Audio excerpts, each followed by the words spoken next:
Саламатсыздар урматтуу телекөрүүчүлөр, ынтымак телеканалынын Ачар Полек көрсөтүүсү жана анын алып баруучусу мен Расул Абазбеков. Биз өз көрсөтүүлөрүбүздө коомдогу актуалдуу жана кызыгууну жараткан суроо маселелерди талкуулайбыз. Өткөн жылдын аягына карата мамлекеттик карыздын көлөмү 312 миллиард 737 миллион сомду же 4 миллиард 477 миллион доллар түзгөн. Анын көпчүлүгү же башкача айтканда 3,8 миллиард доллары бул тышкы карыз. Тышкы карыз жөнүндөгү маселе акыркы мезгилде өтө актуалдуу темага айланды. Жана буга байланыштуу коомчулукта пикирлер албетте бир кылка эмес.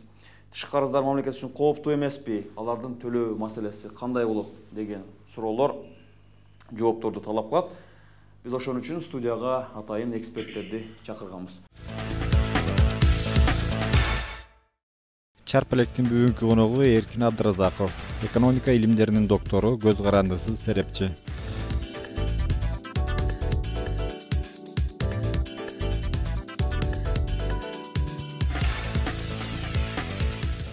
Мирлан Убайдуллаев, экономика илимдеринин доктору, профессор, ОШМУнун бизнес жана менеджмент факультетинин деканы.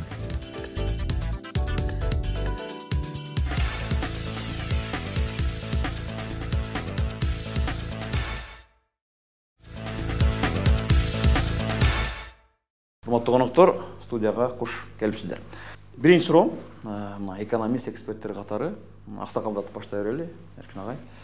Бул дүйнөлүк практикада, экономикалык саясатта карыз алуу коркунучтуубу же жокпу? Мына ушуна баштасак. Эми карыз албай эле өзүнүн ички булактарынын эсебинен бардык мамлекеттик милдеттенмелерин аткарып, коопсуздугун камсыз кылып, суверендүүлүгүн камсыз кылып алып кете турган болсо, албетте жакшы болмок.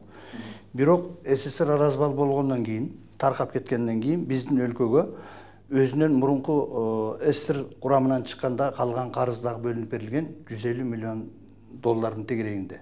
Бул азыркыга салыштырмалуу абдан эле аз цифра десек болот.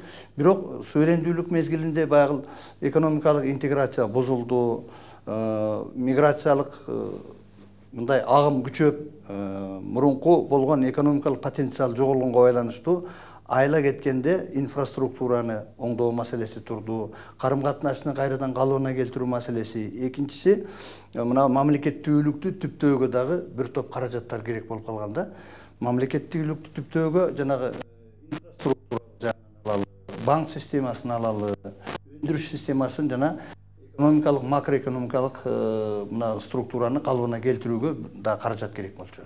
Ошого байланыштуу алынган чындыгында. Биз деңизге чыга албайбыз. Же болбосо өзүбүздүн мындай магистралдык темир жол, же болбосо учак маселелери оор болчу. Карыз ала бериш керек.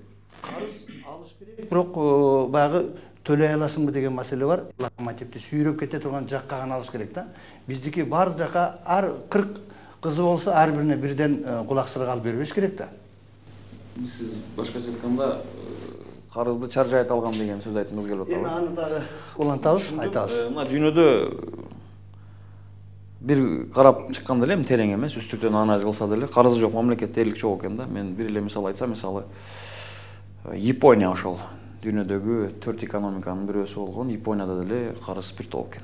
Биринчи экономика Америкада деле ошол экен.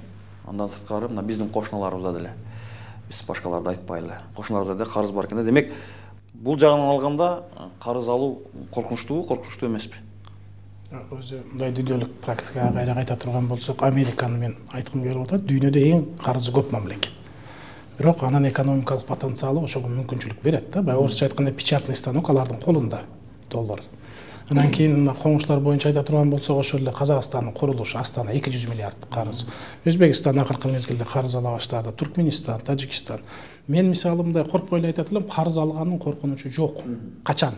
Эгерде ички экономикалык потенциал ошого мүмкүнчүлүк берсе, мисалы казактар ошону эле жасап атпайбы?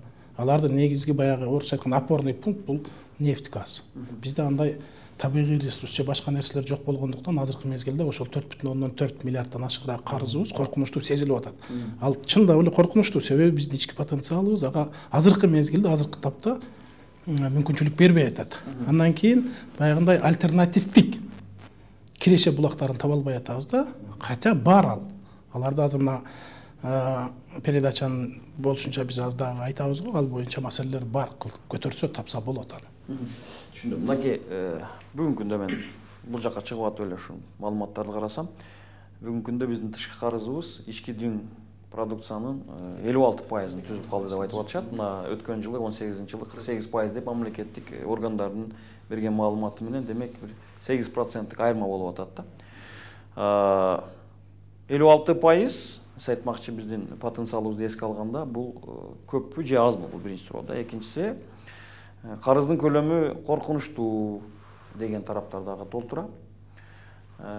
Жок, бул карыз эч нерсеге алып келбейт.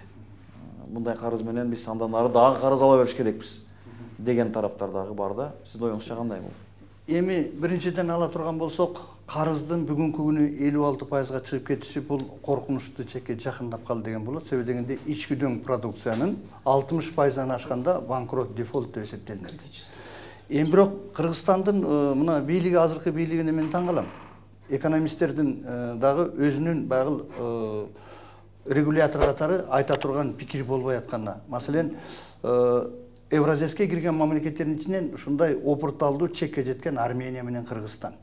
Себеби дегенде ресурсу жок. Арменияда деле электр энергияны деле берип коюшуп, Россия башкаруусунда турат. Биздин Кыргызстанда суу башыбыз деп мактанганыбыз менен бул энергетика маселеси толук кандуу бюджетти жаба албайт. Өзүнүн эсебинен өзү болбойт. Мына жемкорлук маселеси дагы 70%-га чейин жеткен өлкөбүз да. Анан экинчи жагы, кайсы тараптарга жумшадык деп айталы. Кимден алдык деген маселе, аны ким кантип өткөрүп жиберди? Ратификацияланыш керек да. Биринчи каржылардын астында техникалык, экономикалык негиздемеси болуш керек. Аны эксперттердин катышуусу менен коомчулукка толук жеткириш керек. Себеби дегенде төлөй турган жалпы Кыргызстандын эли. Экинчиси, ратификациянын дагы өзүнүн жолу болот. Ошол мына Атамбаевдин убагында мен алып келдим деп эле жаңгыз киши кыргыз элинин үстүнөн спекуляция кылып келди. Андайга барбаш керек. Элдин ырыскысы бул. Мамлекетке берип атат. Атамбаевдин өзүнүн саясий сулуу экен, жакшы сүйлөйт экен деп берген жок. Ошону эстен чыгарбайлы. Мына бюджет маселесинин параметрин айта турган болсок, 2019-жылга киреше булагы 168,3 миллиард сомго бекитилди. Ал эми чыгым жагын алсак 178,1 миллиард болуп атат. Же болбосо бюджеттин тартыштыгы 10,1 миллиард сомго түзүп атат.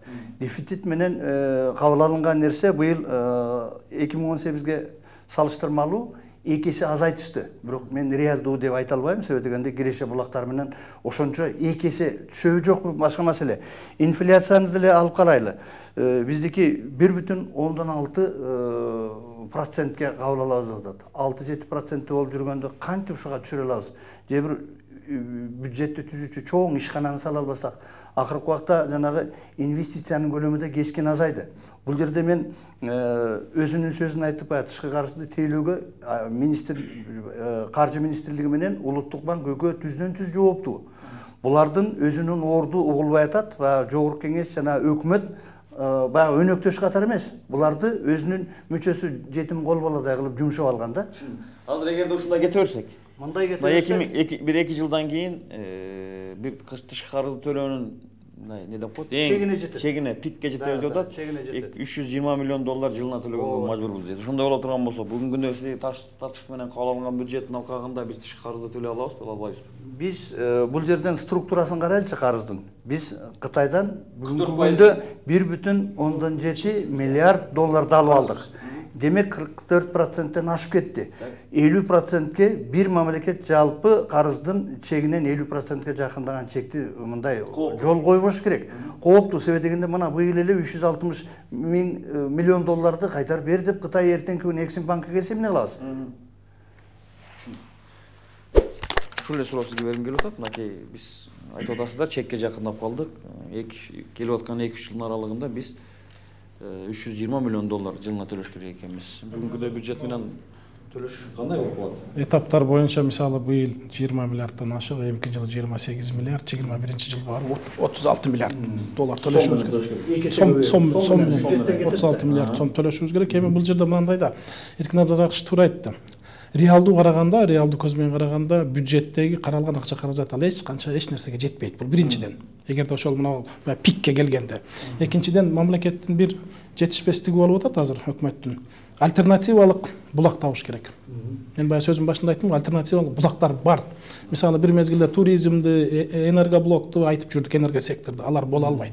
Менин мисалы жеке пикирим, мен көп жерде эле буну айтып атам, бирок эмнегедир көңүл бурбай атат. Айрыкча 2007-жылдан бери. Эркин Азбарак, сиз да сөзүңүздө айтып өттүңүз, суу ресурстары.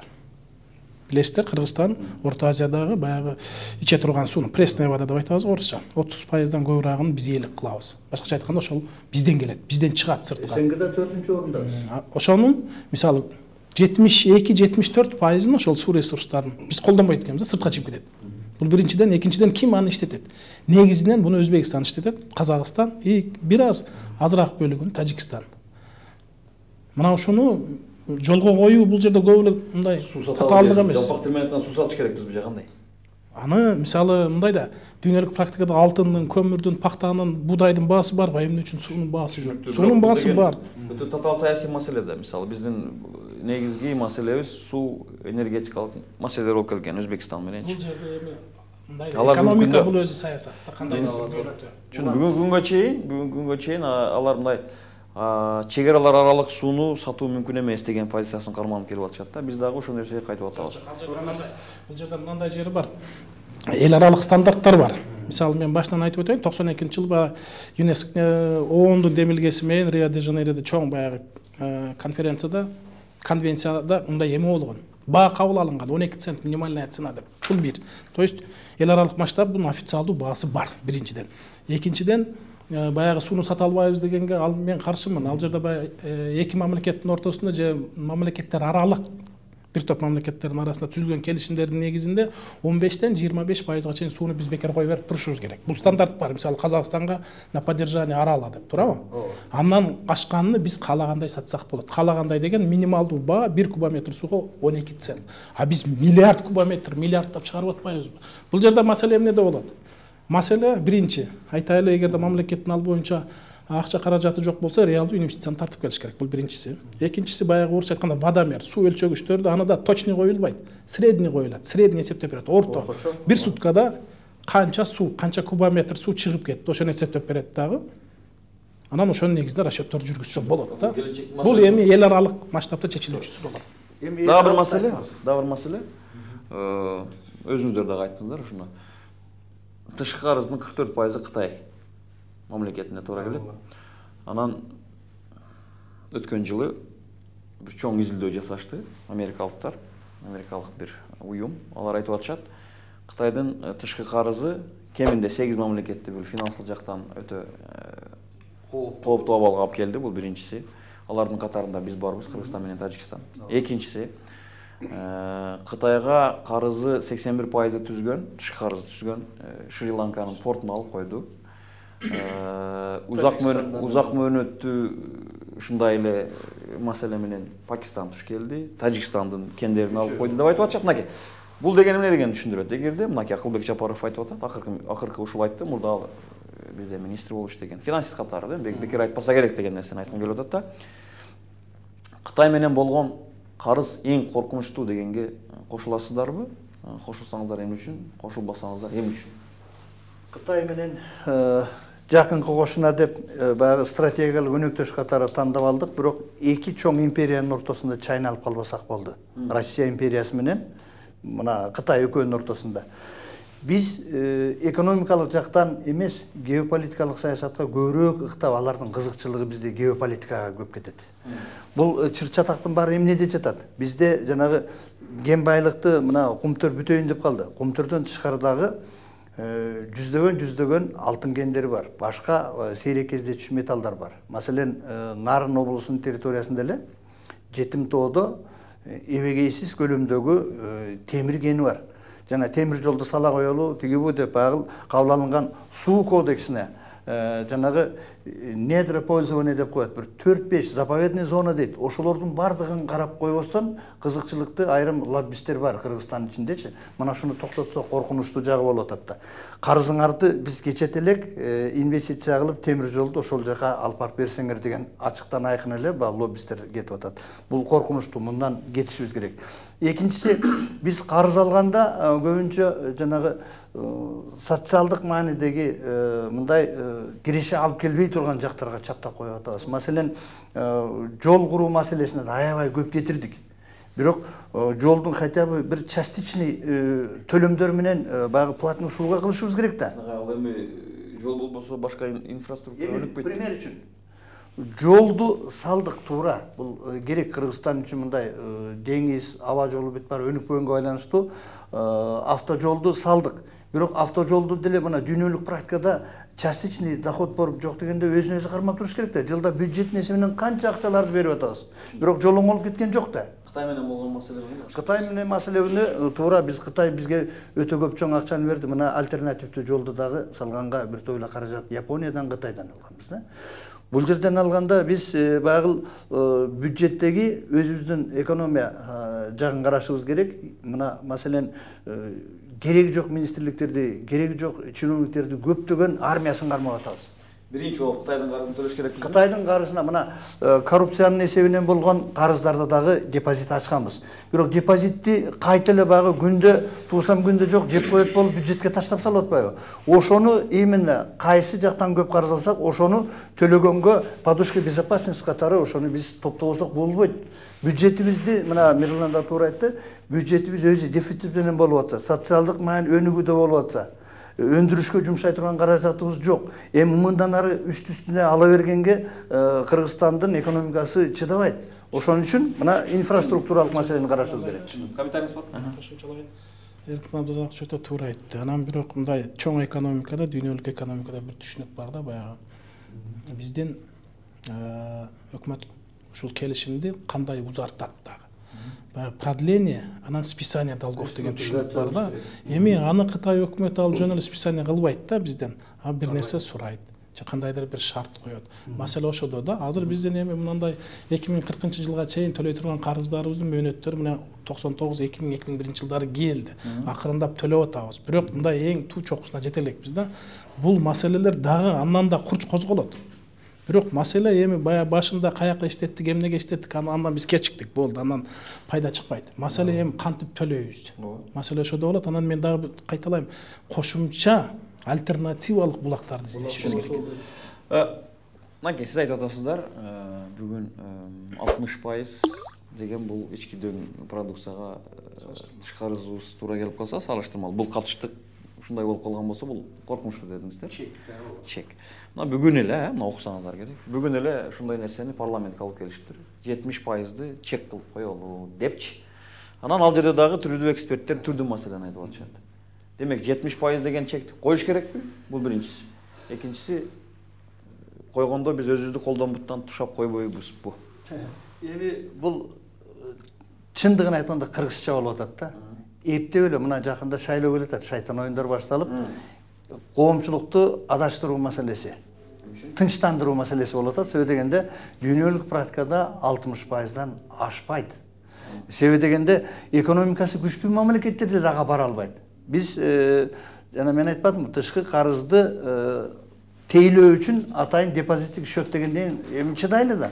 Ошого акчаны топтоп пик келаткан мына 36 миллиардка чейин жете турган чек мына өзүбүздүн жылдыбыз бар. 40-жылга чейин программаны кабыл алдык, бирок 40-жылга чейин ушул тышкы карызды тейлөө маселеси боюнча бир концептуалдуу бир программаны мен көрө алган жокмун да.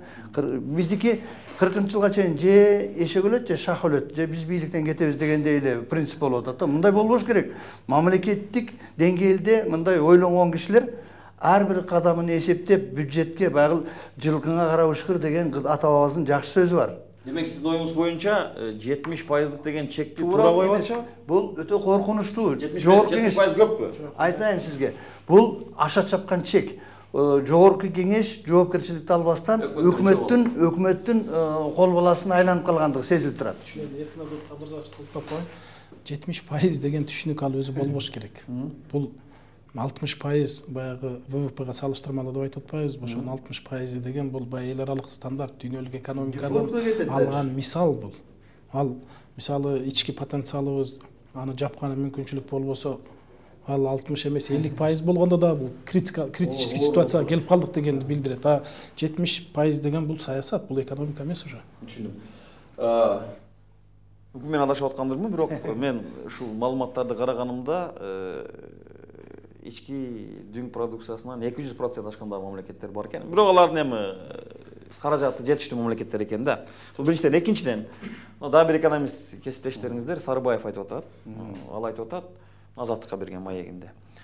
70% деген чекти койгондун өзү туура эмес. Анткени дейт, мына сиз айттыңыз да. 10 миллиард бир нерсе менен биз дефицит бюджет кабыл алып атабыз, туурабы? Таңкысты. Таңкыстыкты жабыш үчүн биз сырттан карыз алыш керекпиз. Сыртка биз 60% деп чек койсок, 70% деп койсок, анан кийин өзүбүз колубузду бууп атпайбызбы? Ал таңкыстыкты кантип жабабыз деген нерсени айтып атат да. Туура. Биз социалдык багыттагы бюджетти кабыл алабыз. Өнүгүүгө мына эми эле келатат. Эгер өнүгүүгө ала албасак, анда чекти коюп койсок, анда кантип өнүгөбүз? Мындай да. Аймактарды өнүгүү деп 2 миллиард сомду бөлдү бюджеттен да. Анан тышкары баягы коммерциялык банктардын каражаттары менен кайта бюджеттин эсебинен ошолордун айырмачылыгын төлөп берип атабыз. Бардык жагынан эле чыгым кетип атса, кайсы булактын эсебинен бюджеттин дефицитин жабабызбы же тышкы карызды жабабызбы? Бул өзүңүз туура айтып өттүңүз, Мирлан мырза да жакшы айтты. Биз сомдун кунун кармап туруш үчүн, бюджеттин дефицит тартыштыгын мындай жеңилдетиш үчүн башка жактардан карыз алып атабыз. Анан негизги карызды төлөгөнгө, тышкы карыздан тышкары ички мамлекеттин ички карыздары да бар да. Ошонун баарын эсепке алыш керек да. Эми барбыр мамлекет катары жүзүбүздү сактап калабыз десек, граждандар ким үчүн мамлекет? Мамлекет кимге керек? Элге керекпи? Ошо элдин да муктаждыгын эске алыш керек да. Сиздин комментарийиңиз бул чек боюнча? Мен дагы бир жолу айтам. Ушул азыр айткан маселе боюнча. Чек андай эме эмес.